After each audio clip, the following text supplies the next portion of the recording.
Good morning, everyone. Welcome to PW Only IAS. दोस्तों, आप सब लोगों ने एस्पिरेशनल डिस्ट्रिक्ट प्रोग्राम के बारे में सुना होगा। दरअसल में जब हम बात करते हैं एस्पिरेशन डिस्ट्रिक्ट प्रोग्राम की, जो हमारे डिस्ट्रिक्ट्स कुछ सोशो इकोनॉमिक इंडिकेटर्स पे थोड़ा पीछे रह जाते हैं, हम उनके विकास के लिए अच्छे से काम करते हैं कि कैसे वो भी आगे बढ़ पाएं। अब उसी तरह से एक स्कीम हम एग्रीकल्चर के लिए लेकर आए हैं। दरअसल में हम ऐसा कह सकते हैं, ये नई स्कीम भले ही है, प्रधानमंत्री धन धान्य कृषि योजना, पर एक्चुअल में यहाँ पर लगभग 36 स्कीम्स को मर्ज किया गया है। एंड ये जो स्कीम होगी, ये कुछ उसी तरह से काम करेगी जैसा एस्पिरेशन डिस्ट्रिक्ट प्रोग्राम वर्क करता है। क्यों? देखो, एक्चुअली में ना देश भर के अंदर 100 ऐसे डिस्ट्रिक्ट आइडेंटिफाई किए जा रहे हैं जहां पर एग्रीकल्चर में थोड़ा हम पिछड़े हुए हैं। फॉर एग्जाम्पल, वहां पर हो सकता है एग्रीकल्चर प्रोडक्टिविटी कम हो, वहां पर हो सकता है क्रॉपिंग इंटेंसिटी कम हो, और वहां पर हो सकता है किसानों तक जो लोन है वो भी कम पहुंचा हो। यानी कि हम ऐसा कह सकते हैं कि उन एरियाज के अंदर, उन डिस्ट्रिक्ट्स के अंदर थोड़ा सा एग्रीकल्चर पीछे है, तो हम चाहेंगे कि उन एरियाज के अंदर प्रोडक्टिविटी बेहतर हो एग्रीकल्चर की, सस्टेनेबल एग्रीकल्चर को हम अच्छे से प्रमोट कर पाए। अब इस चीज के लिए ना लोकल लेवल के ऊपर कमेटीज भी बनाई जाएंगी, और कमेटीज के अंदर जो किसान है ना, वहां के लोकल जो किसान है जिन्होंने अच्छा काम किया है, उन किसानों को भी इन कमेटीज का पार्ट बनाया जाएगा, ताकि हम एक टेलर मेड अप्रोच यहाँ पे अडॉप्ट कर पाए। टेलर मेड अप्रोच का मतलब कि भाई हर डिस्ट्रिक्ट देश भर के अंदर अलग होता है, हर डिस्ट्रिक्ट की डिमांड थोड़ी बहुत अलग होगी। तो हमने ये तो आइडेंटिफाई कर लिया कि कौन सा डिस्ट्रिक्ट पिछड़ा हुआ है, पर आगे उस डिस्ट्रिक्ट का विकास कैसे होगा वो इंपॉर्टेंट है। एंड इसीलिए हर किसी के लिए एक अलग अलग तरह की हम थोड़ी स्ट्रेटेजी वहां के हिसाब से हम चेंज करेंगे, राइट? तो इस तरह से 100 डिस्ट्रिक्ट्स को यहाँ पे आइडेंटिफाई किया गया है, तो 36 स्कीम्स के माध्यम से हम यहाँ पर उनको बेनिफिट्स यहाँ पे पहुंचाएंगे। अब ये जो स्कीम थी, इस बार के यूनियन बजट 2025-26 के अंदर यहाँ पे अनाउंस करी गई थी, एंड ऐसा बताया जा रहा है कि 24,000 करोड़ रुपया इस स्कीम के लिए एलोकेट किया गया है। एंड हर साल इतना अमाउंट एलोकेट किया जाएगा अगले 6 सालों के लिए, ताकि ये डिस्ट्रिक्ट्स आगे बढ़ पाए। आई होप ये बात आपको यहाँ पे क्लियर होगी। दोस्तों, डेट है आज की 17 जुलाई 2025, एंड आप सभी का स्वागत है आज के प्रीलिम बूस्टर न्यूज डिस्कशन में। स्टार्ट करने से पहले मैं आपको बता दूं कि अगर आपको इस सेशन की पीडीएफ चाहिए तो आप मेरे Telegram channel Rishabh Sharma sir PW, यहाँ पर जाकर इसकी पीडीएफ को डाउनलोड कर सकते हैं। और भी जो इंपॉर्टेंट कंटेंट होता है यूपीएससी स्पेसिफिक, मैं आप लोगों के साथ इसी टेलीग्राम चैनल पे यहाँ पे शेयर करता रहता हूँ। चलिए स्टार्ट करते हैं। पहला जो टॉपिक हमें डिस्कस करना है वो है जीसीसी के रिगार्डिंग, ग्लोबल कैपेबिलिटी सेंटर। हमारे फाइनेंस मिनिस्टर ने अभी बोला कि इंडिया की डेवलपमेंट के लिए ग्लोबल कैपेबिलिटी सेंटर बहुत बहुत इंपॉर्टेंट बन जाते हैं। अब पॉइंट ये आता है कि सर ये जीसीसी होते क्या हैं, what exactly do we mean by them. देखो, आपकी ना बड़ी बड़ी मल्टीनेशनल कंपनीज आपने देखी होंगी, ठीक है? कई बार ना वो अपनी जो सब्सिडरीज हैं वो इंडिया या और ऐसे देशों के अंदर लगाती हैं जहां पर इमर्जिंग इकोनॉमीज हों। क्योंकि इमर्जिंग इकोनॉमीज के अंदर क्यों लगाई जा रही हैं? क्योंकि बड़ी बड़ी कंपनीज को कॉस्ट अपनी कम करनी होती है, और इमर्जिंग इकोनॉमीज के अंदर कंपैरेटिवली कॉस्ट कम होती है as compare to developed countries. तो कई बार वो खुद अपनी ही सब्सिडरी किसी दूसरे देश के अंदर ओपन कर देते हैं। अब ये सब्सिडरी करेगी क्या? बहुत सारी चीजें हो सकता है कुछ आईटी सर्विस यहाँ पे हो, रिसर्च एंड डेवलपमेंट के ऊपर फोकस हो, फाइनेंस, एनालिटिक्स, एचआर, कोई भी इस तरह का फंक्शन, ठीक है ना? तो इंडिया में इस तरह की बहुत सारी ग्लोबल कैपेबिलिटी सेंटर्स आपको देखने को मिल जाएंगे, जैसे आपका गूगल, माइक्रोसॉफ्ट, amazon, ठीक है? उसी तरह से फाइनेंशियल के अंदर आपका अमेरिकन एक्सप्रेस, एमएक्स हो गया, सिटी बैंक, ठीक है ना? उसके अलावा आपका कंसल्टिंग की फील्ड के अंदर मैकिंजी है, डिलॉयट है, जेपीएमसी है, केपीएमजी, बहुत सारे इस तरह से अलग अलग आपको कंपनीज यहाँ पे देखने को मिल रही होंगी। इन्हीं को हम क्या बोलेंगे? Global capability centre. तो ध्यान रखना, एमएनसी का आपका होली ओन्ड एक्सटेंशन दूसरी कंट्री के अंदर, उसी को हम जीसीसी बोलते हैं। एंड इस तरह से इंडिया के पास एक बहुत बड़ी अपॉर्चुनिटी है, क्योंकि रीजन बीइंग, पहले पता क्या होता था, इंडिया में जीसीसी सिर्फ इसलिए खोले जाते थे कि कॉस्ट सेविंग के लिए।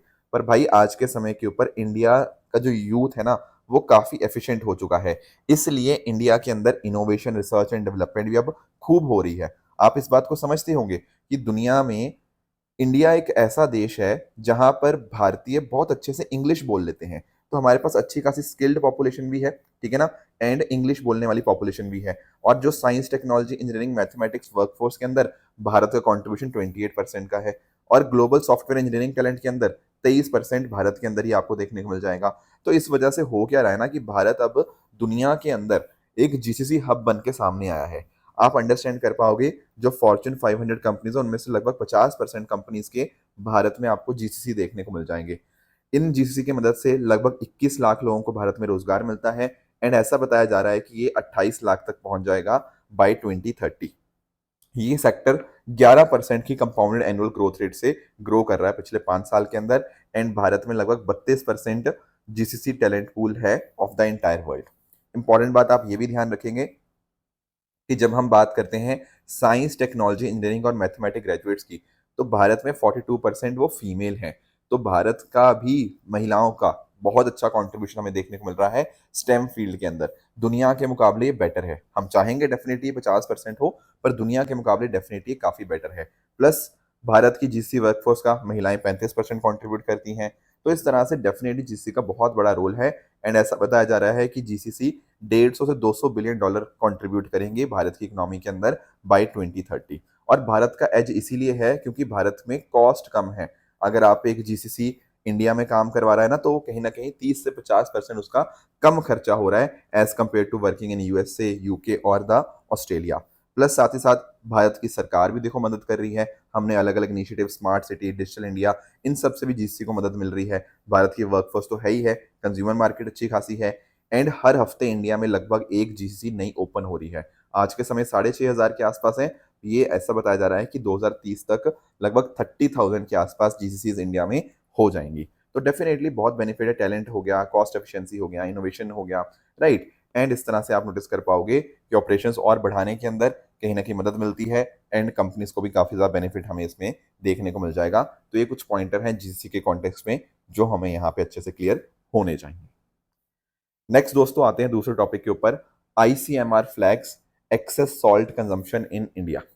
देखो आप लोग भी नमक खाते होंगे, ठीक है, सब्जियों में भी खाते हैं, हम जो खाना पीना करते हैं उनमें भी नमक होता है। पर दिक्कत पता क्या है, भारत के लोग बहुत ज्यादा नमक खाते हैं। आप नोटिस करोगे कि जो वर्ल्ड हेल्थ ऑर्गेनाइजेशन है ना, वो ये बोलता है कि एक व्यक्ति को एक दिन में 5 ग्राम तक का आपका सॉल्ट कंजम्पशन होना चाहिए। पर भाई शहरों के अंदर ये नंबर आपका 9.2 ग्राम पर डे है, यानी कि हम दुगना नमक कंज्यूम कर रहे हैं रफली। और रूरल इंडिया के अंदर ये नंबर आपका 5.6 ग्राम पर डे है। तो दोनों में ही ये नंबर आपको ज्यादा देखने को मिल जाएगा। अब पॉइंट ये आता है कि सर अगर नमक ज्यादा खा भी लिया तो क्या दिक्कत होगी उससे। देखो दिक्कत ये है कि अगर आप बहुत ज्यादा नमक खाते हो ना, उससे कहीं ना कहीं कार्डियोवैस्कुलर डिजीजेस, आपके हार्ट रिलेटेड डिजीजेस का इम्पैक्ट होता है। मतलब हो सकता है आपको हार्ट रिलेटेड डिजीजेस हो जाएं। उसके अलावा अगर हम बात करें, हाई बीपी के अंदर बहुत बड़ा कंट्रीब्यूशन रहता है हाई सॉल्ट का। आप नोटिस कर पाओगे ज्यादा नमक खाने की वजह से बीपी बढ़ता है। एंड बीपी की वजह से 16 लाख के आसपास डेथ्स हुई थी 2016 के अंदर, और ये नंबर इंडिया में बढ़ता ही जा रहा है, ठीक है ना। उसके अलावा अगर हम बात करें कहीं ना कहीं कार्डियो जो सर्कुलेटरी सिस्टम डिजीज है, उस वजह से भी आप नोटिस कर पाओगे 32% आपको डेथ्स देखने को मिली थी 2020 के अंदर, जिसमें एक मेजर रीजन आपका हाइपरटेंशन का ही है। एंड आप ये भी नोटिस कर सकते हो कि इकोनॉमिक लॉस भी हमें काफी होता है। लगभग $2 ट्रिलियन का प्रोजेक्टेड लॉस है between 2012 and 2030 because of the cardiovascular diseases. तो इसीलिए यहाँ पर क्या हो रहा है, Indian council of medical research और साथ ही साथ आपका जो नेशनल इंस्टीट्यूट ऑफ एपिडेमियोलॉजी है, ये रिसर्च कर रहे हैं कि भाई क्या कर सकते हैं नमक की कंजम्पशन को कम करने के लिए। तो अभी प्रोजेक्ट इनका पंजाब और तेलंगाना में चल रहा है, 3 साल का ये प्रोजेक्ट होगा। एंड कोशिश ये है कि हम लोगों को काउंसलिंग दे, ठीक है। हमारे जो हेल्थ एंड वेलनेस सेंटर हैं आपके एरियाज के आसपास, जो आपके डिस्पेंसरीज और बाकी जो चीजें होती हैं, उनके माध्यम से हम लोगों को समझा पाएं कि भाई थोड़ा नमक कम खाइए आप। एंड साथ ही साथ ना हम ये भी चाहते हैं कि जैसे आपने नोटिस किया होगा कि NaCl होता है, ठीक है ना, सोडियम क्लोराइड होता है, सॉल्ट उसी से बना होता है। अब वो डेफिनेटली इंपॉर्टेंट है, ऐसा नहीं है कि नमक खाना बंद कर देना आपने आज से, नो। पर उसकी कंजम्पशन कम करो। जैसे मैंने बताया ना, 5 ग्राम पर डे आप कर सकते हो, पर उससे ज्यादा आप कर रहे हो, वो कहीं ना कहीं दिक्कत हो रही है। और नमक का इंपॉर्टेंस भी है, देखो कहीं ना कहीं देखो सब्जी में टेस्ट तो आता ही है, वो बात चलो ठीक है। पर उसके अलावा अगर हम बात करें आपके फ्लूइड बैलेंस मेंटेन करने के लिए, नर्व इंपल्स ट्रांसमिशन हो गया, मसल कॉन्ट्रैक्शन में हेल्प करता है, ठीक है ना। तो एक तरह से आपकी अच्छी हेल्थ के लिए इंपॉर्टेंट है। पर जरूरत से ज्यादा खाना वो आपके लिए हाइपरटेंशन और कार्डियोवैस्कुलर डिजीज, आपका हाई बीपी वगैरह कॉज कर सकता है। तो it is very very important कि हम इसको लिमिट में रखें। और हमने इसके लिए अलग अलग इनिशिएटिव भी लिए हुए हैं, जैसे food safety and standard authority of India का ईट राइट इंडिया मूवमेंट है, वो भी ये बात बोलता है। इसके अलावा सरकार के द्वारा सोशल मीडिया कैंपेन भी स्टार्ट किया गया था, आज से थोड़ा कम, कि थोड़ा थोड़ा कम भाई नमक खाना स्टार्ट करो तो उससे आपको बेनिफिट होगा, ठीक है ना। पर ये सब करने के बावजूद भी हम खूब यहाँ पे नमक खाते हैं। अब दिक्कत पता क्या है, ये सब जो चलो थी ही, अब हो क्या रहा है, क्योंकि सोडियम क्लोराइड NaCl है ना ये, तो एक्चुअल में हमारा नमक खाने की वजह से सोडियम की मात्रा हम बहुत ज़्यादा कंज्यूम कर रहे हैं। तो क्या कोई सोल्यूशन नहीं है? Answer is yes, there are solution. हमारे पास लोअर सोडियम सॉल्ट सब्स्टिट्यूट है, मतलब NaCl की जगह हम इस्तेमाल करें KCl का, पोटेशियम क्लोराइड का। तो एक्चुअल में जब हमने एक ऐसा नमक बनाया जिसमें सोडियम की मात्रा कम है एंड कंपैरेटिवली पोटेशियम की मात्रा ज़्यादा है, तो कहीं ना कहीं भाई अब नमक खाने से उतनी ज़्यादा दिक्कत नहीं होगी, क्योंकि आप क्या कर रहे हो, अब लेस सोडियम आप कंज्यूम कर रहे हो एंड उसके बदले में कंज्यूम क्या कर रहे हो, पोटेशियम। पोटेशियम अपने आप में उतना हार्मफुल नहीं है, तो आपको यहाँ पे उससे मदद होगी। तो ये सब चीज़ें करने से आपने सोडियम क्लोराइड का जो हिस्सा था उसको पोटेशियम या मैग्नीशियम सॉल्ट के साथ आपने उसको रिप्लेस कर दिया, एंड उससे आपका ब्लड प्रेशर उतना नहीं बढ़ेगा जितना पहले बढ़ता था, ठीक है ना। एंड ये काफ़ी अच्छा एक ऑल्टरनेटिव माना जाता है उन लोगों के लिए जिनको ऑलरेडी हाई बीपी है, तो डेफिनेटली हाई बीपी वालों को तो लो सोडियम सॉल्ट ही यहाँ पे कंज्यूम करना चाहिए, ठीक है। तो ये बात होगी हमारी एक्सेसिव सॉल्ट कंजम्पशन के रिगार्डिंग। नेक्स्ट दोस्तों आते हैं PM प्रोफेसरशिप स्कीम के बारे में, इसको थोड़ा अंडरस्टैंड करते हैं। दोस्तों कुछ दिन पहले ना मैंने आप लोगों को ANRF के बारे में समझाया था, अनुसंधान नेशनल रिसर्च फाउंडेशन। ये एक्चुअल में ना देश में R&D को प्रमोट करने के लिए, R&D का पूरा पूरा ओवरऑल स्ट्रक्चर देखने के लिए, R&D की फंडिंग के लिए ये आपको बॉडी देखने को मिल जाती है ना। पहले होती थी SERB, science and engineering research board, पर उसको रिप्लेस कर दिया था अनुसंधान नेशनल रिसर्च फाउंडेशन ने। एक्चुअली प्रधानमंत्री जी ने एक बार अपनी स्पीच में बोला भी था कि जैसे लाल बहादुर शास्त्री जी ने बोला जय जवान जय किसान, फिर अटल बिहारी वाजपेयी जी ने उसमें जय विज्ञान जोड़ दिया, अब हमारे जो प्रधानमंत्री हैं मोदी जी, उन्होंने इसमें जय अनुसंधान जोड़ दिया। अनुसंधान का मतलब और कुछ नहीं, ये रिसर्च एंड डेवलपमेंट ही होता है। अब भारत में रिसर्च एंड डेवलपमेंट के ऊपर केवल हम 0.7% के आसपास हमारी GDP का खर्च करते हैं, तो ये नंबर को बढ़ाना एक तो बहुत इंपॉर्टेंट बन जाता है, प्लस R&D अच्छा होगा तो भाई इनोवेशन अच्छी हो पाएगी। एंड उसी कॉन्टेक्स्ट में आपकी एक नई स्कीम देखने को मिल रही है, PM प्रोफेसरशिप स्कीम। अब इसका क्या मतलब है, देखो यार आपके ना कुछ ऐसे साइंटिस्ट होंगे जो लेट से रिटायर हो गए होंगे, या फिर कुछ ऐसे इंडस्ट्री एक्सपर्ट्स होंगे, राइट। अब उनके पास देखो बहुत अच्छा खासा एक्सपीरियंस है, जो हमारे रिटायर्ड साइंटिस्ट हैं या जो दुनिया भर में प्रोफेशनल्स हैं, उनके पास अच्छा खासा आपका एक्सपीरियंस बहुत शानदार है। तो क्यों ना भाई उनके एक्सपीरियंस को हम यूटिलाइज करें भारत में रिसर्च एंड डेवलपमेंट का एक कल्चर बढ़ाने के लिए। सर कैसे करेंगे? भाई उनको बोलेंगे कि आप इंडिया में आओ, हमारी जो भी है यहाँ पे होस्ट जो स्टेट यूनिवर्सिटी है वहां पे आप रिलोकेट करो, वहां पे आके रहो एंड वहां रिसर्च करो, और आपको यहाँ पैसे दिए जाएंगे साल भर का 30 लाख रुपया। देखो मतलब देखो बहुत एक्सपर्ट लोग हैं ना, तो इसलिए अच्छा खासा पैसा हम उनको देंगे, उनको फेलोशिप देंगे 30 लाख पर एनम की, प्लस उनको रिसर्च की ग्रांट भी मिलेगी 24 लाख पर एनम की, उनके इक्विपमेंट कंज्यूमेबल ट्रैवल वगैरह के लिए, इंस्टीट्यूशनल ओवरहेड मिलेगा 1 लाख रुपए का। तो 5 साल का इस तरह से आपको टेन्योर आपको देखने को मिल जाएगा, जिसमें रिटायर्ड साइंटिस्ट हो गया जो जहाँ जो पहले काम कर चुके हैं, बाकी industry professionals, professor of practice जो कहीं ना कहीं और दूसरे देशों में या भारत में काम कर रहे हैं, या इवन NRI, PIO, OCIs, ये सब भी एलिजिबल हैं। तो बेसिकली ना जो हमारा टैलेंट पूल है, चाहे वो अपना हमारे रिसर्च साइंटिस्ट का था जो रिटायर हो चुके हैं, या दुनिया भर में जो प्रोफेशनल्स हैं उनकी बात हम कर रहे हैं कि भाई आप आइए और इंडिया में आके आप रिसर्च करिए। देखो पहले भी स्कीम चलती थी, आप नोटिस करो, जो पहले एक स्कीम हुआ करती थी सर्व डिस्टिंग्विश फेलोशिप, उसमें भाई बहुत ही कम फेलोशिप मिलती थी, 60,000 रुपया पर मंथ। अब तो हमने 2.5 लाख रुपया कर दिया। तो एक्चुअली थोड़ा लोग जो है ना, जो साइंटिस्ट हैं, वो चाहेंगे कि चलो यार आके इंडिया में हम R&D के ऊपर काम करें। पहले जो एनुअल रिसर्च था वो 20 लाख का था, अब वो 24 लाख का यहाँ पे कर दिया गया है, राइट। तो ये चीजें बेहतर हुई हैं। अब ये जो स्कीम है ना, इसको ANRF का एक प्रोग्राम है, इनिशिएटिव है, promoting advanced and inclusive research initiative, उसी के अंतर्गत यहाँ पे आपको ये PM प्रोफेसरशिप स्कीम आपको देखने को मिल जाएगी। और यहाँ इस्तेमाल हो रहा है हब एंड स्पोक मॉडल का। मैं आपको समझाता हूँ। देखो एक हब होगा, ठीक है, उसके साथ छोटे छोटे आपको यहाँ पे स्पोक्स आपको देखने को मिल जाएंगे। अब पॉइंट आता है ये हब एंड स्पोक मॉडल यहाँ पर कैसे एप्लीकेबल है। देखो ये जो बीच में हब होगा ना, हब, ये पता कौन होगा, ये आपका कोई बहुत अच्छा इंस्टीट्यूट होगा। मैं आपको समझाता हूँ। जैसे फॉर एग्जांपल कोई IIT है, जैसे IIT दिल्ली समझ लो। अब जो बीच वाला एंटिटी है ये हब हो गया, यहाँ रिसर्च बहुत बढ़िया होता है, ठीक है।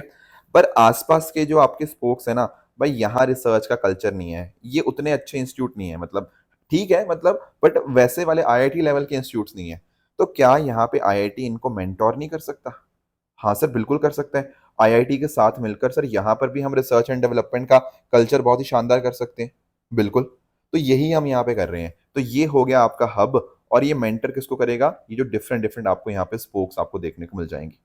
तो एक्चुअली में ना हम ये चाहते हैं कि हब के साथ मिलकर ये स्पोक भी अच्छे हों, एंड डेफिनेटली ये जो हमारा पीएम प्रोफेसरशिप स्कीम है, इसके माध्यम से क्या होगा, ये जो फैकल्टी, ये जो मतलब ये जो प्रोफेसर्स होंगे, ये स्पोक इंस्टीट्यूशन पे आपको काम करते हुए देखने को मिलेंगे।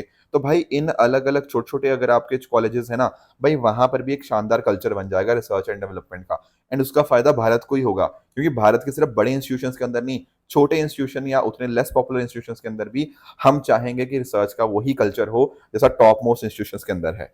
तो एक्चुअल में हब कौन हो सकता है?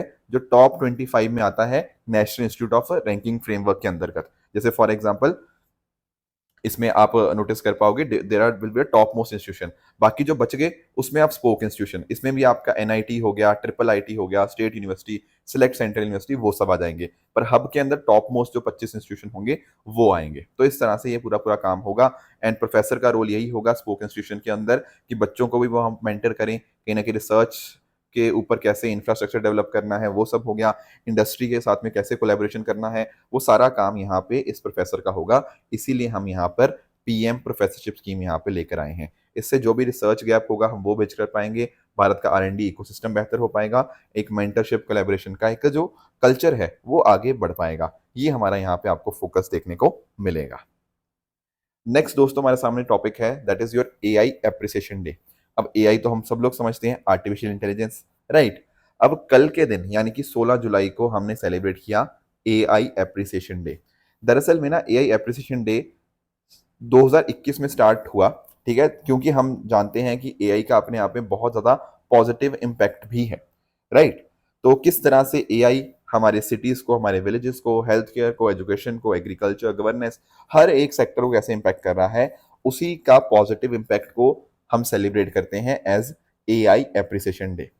एंड आप जानते ही होंगे भारत का विजन क्या है, एआई फॉर ऑल, एआई से हर किसी को बेनिफिट मिले। साथ साथ हमारी नेशनल स्ट्रेटजी फॉर एआई भी है, ये भी यहीं पे इसी चीज की बात करती है। अब देखो अगर हम बात करें ना एआई की फील्ड की, देखो मोस्टली जो काम हुआ ना एआई के रिगार्डिंग वो 1990 के बाद हुआ। पहले तो चलो हम कंप्यूटर साइंस वगैरह के ऊपर ही फोकस कर रहे थे, पर 1990s में जैसे सी डैक था, ठीक है ना, तो उसने यहाँ पर अर्ली बेसिस के ऊपर एआई के ऊपर काम करना स्टार्ट किया। बट बाद में हमारी जो फेमस कंपनीज है, IT companies, TCS, Wipro, Infosys, इन्होंने यहाँ पर 2000 के अंदर यहाँ पे एआई के ऊपर काम करना स्टार्ट किया। 2015 में हमारा डिजिटल इंडिया इनिशिएटिव आता है, वहां से हमें एक फर्दर पुश मिला, एंड फिर 2018 में हमारी एआई स्ट्रेटजी आती है नीति आयोग के द्वारा जो बनाई गई थी, उसने हमारे एआई को और आगे लेके जाने के अंदर काफी ज्यादा मदद करी है। अब भारत के अंदर कुछ स्ट्रेंथ्स भी हैं, जैसे फॉर एग्जांपल हमारे पास अच्छा खासा बच्चों का टैलेंट पूल है, ठीक है, जो इस सेक्टर में काम कर सकते हैं। साथ ही साथ हमारे पास डेटा सेट्स हैं, क्योंकि देखो एआई डेटा सेट के ऊपर ही काम करता है, कितना आप अच्छा उसको इनपुट दोगे उतना ही अच्छा उसका आउटपुट समय के साथ होता रहेगा। तो भारत के अंदर डेटा सेट की कोई दिक्कत नहीं है। Plus at the same time अगर हम बात करें तो हमारे पास यहाँ पे उसकी टेस्टिंग भी हम आराम से कर सकते हैं, चाहे एग्रीकल्चर के अंदर, हेल्थ केयर के अंदर। तो हमारी नीड्स ही इतनी सारी हैं कि एआई का अलग अलग जगह पे इस्तेमाल हो सकता है। एंड भारत ने बहुत सारे इनिशिएटिव्स रन भी किए हैं, जैसे फॉर एग्जांपल स्किल डेवलपमेंट के लिए स्किल इंडिया एआई पोर्टल है, नेशनल एआई स्किलिंग प्रोग्राम है, एआई यूथ बूट कैंप है, जिसके माध्यम से हम बच्चों को, वर्कर्स को हम एक तरह से ट्रेनिंग और सर्टिफिकेशन यहाँ पे देते हैं। उसके अलावा हमने रिसर्च एंड कोलैबोरेशन भी किया है, जैसे फॉर एग्जांपल एआई रिसर्च के अंदर हमने इन्वेस्ट किया है, गूगल, माइक्रोसॉफ्ट, आईबीएम जैसे कंपनीज के साथ हमने यहाँ पर पार्टनरशिप की है, राइट। एंड साथ ही साथ हमारा फोकस क्या है, रिस्पॉन्सिबल एआई के ऊपर, ठीक है ना। हम जानते हैं देखो एआई के फायदे बहुत सारे हैं, पर एआई को रिस्पॉन्सिबली और एथिकली इस्तेमाल करना बहुत बहुत ज्यादा इंपॉर्टेंट बन जाता है। ऐसी एआई हम चाहते हैं जो कि लोगों की जिंदगी के अंदर एक बहुत बड़ा टेंजिबल बदलाव लेकर आ पाए, that is our focus. And यहीं पर हमें जो एआई एप्रिसिएशन डे है हमें यहाँ पे थोड़ा हेल्प कर रहा है, राइट। आई होप ये बात आप सबको क्लियर हो चुकी होगी। अब देखो नेक्स्ट जो हमें टॉपिक डिस्कस करना है वो है E10 शिनकेनसेन के बारे में। देखो आप सब लोग ना बुलेट ट्रेन के बारे में समझते होंगे। अब बुलेट ट्रेन अपने आप में बहुत ही शानदार हो जाती हैं, क्यों? क्योंकि सर जो बुलेट ट्रेन होती है ना वो दरअसल में इलेक्ट्रिक मोटर के बेसिस के ऊपर यहाँ पे काम करती है। अब ये जो ओवरहेड इलेक्ट्रिक लाइन होती है इस तरह से, वही कहीं ना कहीं इसके लिए पावर सोर्स का काम करती है। और यहाँ पे जो ट्रैक्स होगा ना, जो ट्रैक होगा वो अपने आप में बहुत ही स्मूथ और एलिवेटेड आपको देखने को मिल जाएगा, जिस वजह से आपकी ये जो बुलेट ट्रेन्स हैं बहुत शानदार स्पीड से, लाइक 300 किलोमीटर पर आवर या उससे भी ज़्यादा स्पीड के साथ यहाँ पे मूव करती हैं। ठीक है ना। और इनके अंदर ना सेफ्टी सिस्टम भी बहुत ही शानदार होते हैं, क्योंकि आप नोटिस करो जैसे आपका ब्रेकिंग सिस्टम हो गया एक, तो चलो ब्रेकिंग सिस्टम से आपका मैकेनिकल ब्रेक्स भी होती हैं, एयर ब्रेक्स भी हैं, रीजनरेटिव ब्रेक्स भी होती हैं, तो उससे फायदा होता है। बट यहाँ पर एक जो चीज़ है ना, कि कल को मान लीजिए अर्थक्वेक वगैरह भी आ जाए तो भी कोई डरने वाली बात नहीं है। इनके डिजाइन हमने इस तरह से ही बनाए होते हैं, ये जो एल शेप्ड आपको यहाँ पे देखने को मिल जाएंगे। इससे क्या होता है कि कल को अगर अर्थक्वेक भी आता है ना, तो उतना इम्पैक्ट इस ट्रेन के ऊपर नहीं होता। ठीक है। अब आप लोग जानते होंगे कि इंडिया और जो हमारा जापान है वो काफ़ी लंबे टाइम से काम कर रहे हैं मुंबई अहमदाबाद कॉरिडोर के रिगार्डिंग, कि किस तरह से बुलेट ट्रेन यहाँ पे काम कर पाए। और जो पहला सेक्शन है 21 किलोमीटर का, जो अंडर सी टनल है बिटवीन घनसोली एंड शिल्पाटा, वो तो काफ़ी हद तक कंप्लीट है, वो तो कंप्लीट हो भी चुका है, एंड आगे बाकी पार्ट है वो भी कंप्लीट हो जाएगा। ठीक है। अब यहाँ पे पॉइंट ये आता है कि ट्रेन कौन सी हमारे यहाँ पे इंडिया में दौड़ेगी। The answer is it will be E10 Shinkansen train. ये जो ट्रेन है ना, देखो पास्ट के मॉडल्स भी रहे हैं, जैसे फॉर एग्जांपल पहले E5 करके एक मॉडल था, अब उसी का एडवांस्ड वर्जन आपको E10 मॉडल आपको देखने को मिल जाएगा। अब आप नोटिस करोगे जैसे ही E10 मॉडल आपका जापान के अंदर आएगा, उसी समय के ऊपर E10 मॉडल आपका इंडिया में भी देखने को मिल जाएगा। तो ये कहीं ना कहीं दिखा रहा है कि भारत और जापान के बीच में रिश्ते बहुत ही शानदार है। कोई चीज़ वहां पर आ रही है टेक्नोलॉजी, तो सेम टेक्नोलॉजी भारत में भी आ रही है। ठीक है। तो पहले वाले से भी बेहतर हमारे पास जो E10 आपके पास ट्रेन होंगी वो आपको देखने को मिल जाएंगी, जिसमें एडवांस्ड एरोडायनेमिक्स होंगे, पैसेंजर कंफर्ट और बेहतर हो जाएगा, एनर्जी एफिशिएंसी और शानदार होगी। तो ये जो E10 शिनकानसेन है इसको डेवलप किया गया है by East Japan Railway company के द्वारा। तो जापान किस तरह से शानदार इनोवेशन कर रहा है, ये हमें कहीं ना कहीं साफ साफ देखने को मिल रहा है। बाकी यहाँ पर कोई कूलिंग मोटर का इस्तेमाल नहीं हो रहा, इसीलिए बहुत ही शांति से एनर्जी एफिशिएंटली ये जो ट्रेन है ये काम कर पाएगी। और साथ ही साथ मैंने सबको बताया एल शेप्ड व्हीकल गाइड्स होने की वजह से अर्थक्वेक के समय के ऊपर कोई यहाँ पे इसमें इम्पैक्ट ज़्यादा कुछ नहीं आएगा। ठीक है ना। तो इससे यही होगा कि हमारा जो 508 किलोमीटर का Mumbai Ahmedabad high speed rail corridor है, ठीक है, जिसकी टेक्नोलॉजी यहाँ पे दी है, तो कहीं ना कहीं इंफ्रास्ट्रक्चर के सेक्टर के अंदर हमारा भारत का भी बहुत ज़्यादा विकास होगा इस पर्टिकुलर प्रोजेक्ट के साथ। राइट। तो ये कुछ बातें थी दोस्तों जो आज हमें डिस्कस करनी थी। अब आ जाते हैं अपने ट्रू एंड फॉल्स स्टेटमेंट की तरफ। यहाँ पर आपके सामने कुछ स्टेटमेंट्स हैं, इनको आप पढ़िएगा, बताइएगा इनमें से कौन सा सही है कौन सा गलत है। एंड साथ ही साथ कल जो मैंने आपको होमवर्क दिया था, एक था तनिम्बार आइलैंड्स के रिगार्डिंग। देखो ये ऑस्ट्रेलिया के अंदर नहीं बल्कि आपको इंडोनेशिया में देखने को मिलेंगे, इसीलिए पहला स्टेटमेंट आपका यहाँ पे इनकरेक्ट हो जाएगा। World travel and tourism council के रिगार्डिंग ये बिल्कुल सही स्टेटमेंट है। एंड लास्टली जारावा ट्राइब की दोस्तों अगर हम बात करें तो आपको ये अंडमान निकोबार आइलैंड्स में देखने को मिलती हैं, इसलिए तीसरा स्टेटमेंट आपका यहाँ पे इनकरेक्ट होगा। राइट। तो दोस्तों ये थी हमारी आज की डिस्कशन। इसी तरह से आप सब लोग अपने एंड पे हार्डवर्क करते रहिए। Thank you so much for joining. All the very best.